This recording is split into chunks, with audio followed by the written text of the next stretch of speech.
Добрый день, мои хорошие! Вы на канале Светланы Лосевой, и это канал о вязании. Сегодня у нас будет видеообзор, в котором участвуют 5 кардиганов, очень красивых, с ажурными узорами от японских мастериц. Нежные, классические. И давайте посмотрим первую модель. Она перед вами. Это самая простая из сегодняшней подборки.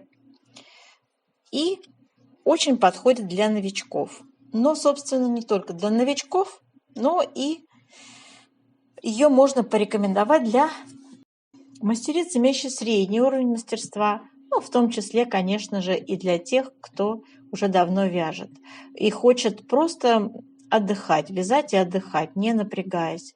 У нас ажурный вертикальный узор, мелкий ажурчик, да, видите, очень симпатично придумано дизайнером. Обратите внимание на резиночку, в которой используется жгут. То есть это такой нюанс, видите, да? У резиночка вот у нас по низу и планочки выполнены в виде резинки в комбинации со жгутами. Обвязка идет крючком, видите, да, такими зубчиками. Но это не принципиально, конечно же, обвязку можно сделать тоже резинкой. Так, что касается, давайте здесь посмотрим. Отсутствует, я смотрю, резинка внизу на рукавах, и тоже идет обвязка крючком. Ну, пуговки, классика. Давайте посмотрим с вами схему, посмотрим условное обозначение. Схема узора перед нами, да, и смотрите, 8 петель у нас вот выделено скобочками, 8 петель у нас ширина раппорта и 8 рядов высота раппорта. Тоже скобочками вот здесь показано. Условное обозначение: пустая клеточка – это лицевая петля, горизонтальная черточка – это изнаночная петля. Вот этот знак у нас, приближу, наклон 2 вместе лицевой с наклоном вправо и круг накид.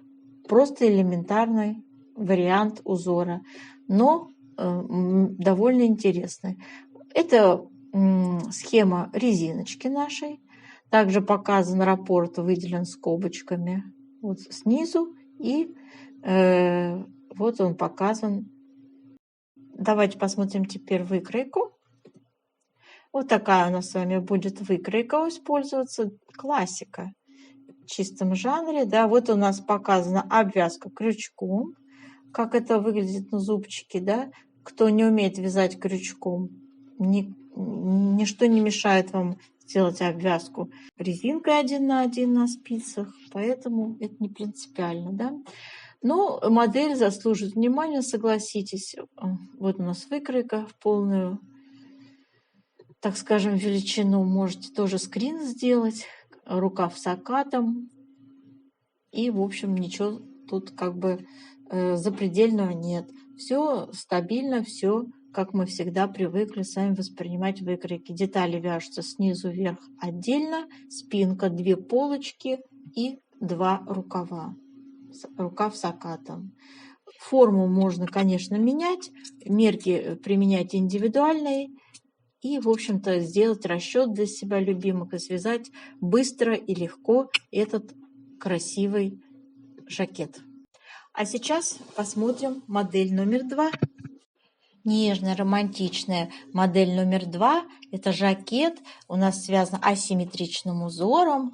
И он мне тоже очень импонирует, поскольку у нас используется здесь нежный ажур и маленькие такие аккуратные шишечки. Не грубые, как вот иногда бывает, а такие прям еле-еле заметные, как будто какое-то вкрапление в пряже. Можно ведь так эстетично сделать шишечки. Вот я знаю, что некоторые не любят шишечки, да многие не любят шишечки, считают это каким-то детским таким узором. Но в меру и нежные маленькие, они очень преображают изделие, согласитесь. Давайте вот посмотрим, например. Значит, у нас узорчик идет по одной полочке, вот такой ажурный на фоне изнаночной глади, а второй узорчик с нежными шишечками на фоне лицевой глади выполняется. И также асимметрично выполнены рукавчики. Обратите внимание, идет у нас рукавчик один, значит, с шишечками, а второй тоже с ажурным узором. И так это вот зеркалится. Интересно. Планка какая у нас интересная тоже используется. Тоже такая волнистая. То есть для планки тоже отдельный узор. Вот здесь вот я сейчас приближу. Здесь будет хорошо видно, обвязка крючком у нас идет вверх по вырезу горловины, и по полочке тоже я вижу обвязку крючком. Да, очень интересная задумка дизайнера. Можно привносить сюда, конечно, свои какие-то элементы, свою какую-то фантазию, переделывать. Это у нас классика, опять-таки, как вы видите. Хорошая модель, и ее можно несколько осовременить, так скажем, сделать более широкий вариант такой, ну, романтика, женственность, нежность, классика такая, знаете, стильная. Я считаю, что она никогда не выйдет из моды, и поэтому не буду никому ничего не рекомендовать. Смотрите, это у нас схема обвязки идет. Давайте по порядочку. Делайте скрин, кому интересно вариант оригинала, да, схема обвязки. Далее идет у нас с вами выкройка. Вот у нас, я увеличила, вот у нас выкройка, делайте, девочки, скрин, классика. Так, что там у нас далее идет? Далее у нас идет еще более укрупненная выкройка, более развернутый такой вариант идет, да? Как взаимное расположение узоров, вот серые заштриховано. Так, и дальше у нас идет схемы. Давайте схемы. Итак, схема нижней, я так понимаю, планки, нижней планки слева у нас идет, и схема тоже обвязки, видимо, рукава, это справа. Конечно, японский я не знаю, но так по логике вещей подозреваю, что это именно так. Про условное обозначение у нас платочная вязка, видимо, идет внизу, на круг это накид, и черная точка это вместо шишечки. Вот такие у нас условные обозначения. Дальше это была схема планки, это расположение шишечек, взаимное расположение тоже. Пожалуйста, здесь выделен раппорт, крупненько делаете скрин, девочки, экрана. Выделена скобочками величина, ширина раппорта и высота раппорта. И вот взаимное расположение шишечек. Это лицевая гладь, пустой квадратик, как я уже говорила. И сейчас будет схема еще одного узора основного. Это уже у нас идет на фоне изнаночной глади, то есть пустой квадратик это изнаночная гладь. И здесь давайте тоже схему делайте скрин.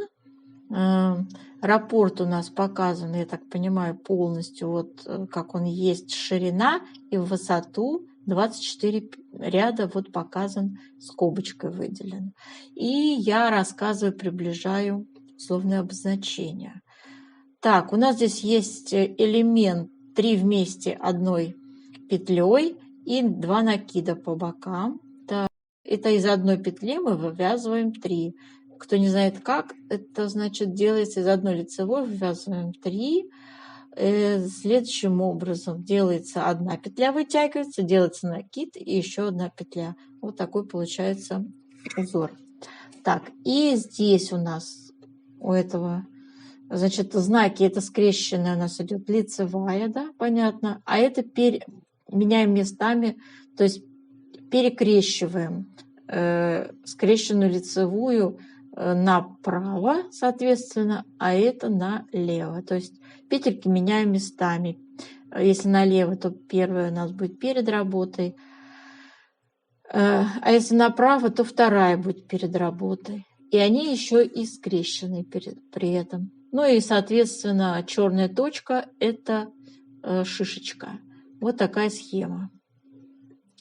Так, надеюсь, я все охватила. Все объяснила, да? И наш укрупненный, опять-таки, узор позволяет нам посмотреть более так детально, рассмотреть элементы.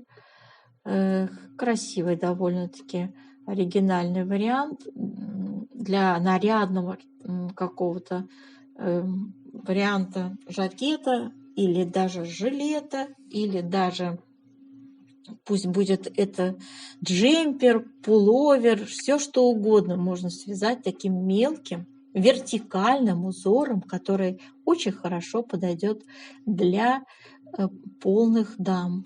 Очень хорошо. И вообще мелкий вот такой узорчик, он вообще хорошо смотрится в любом вязании.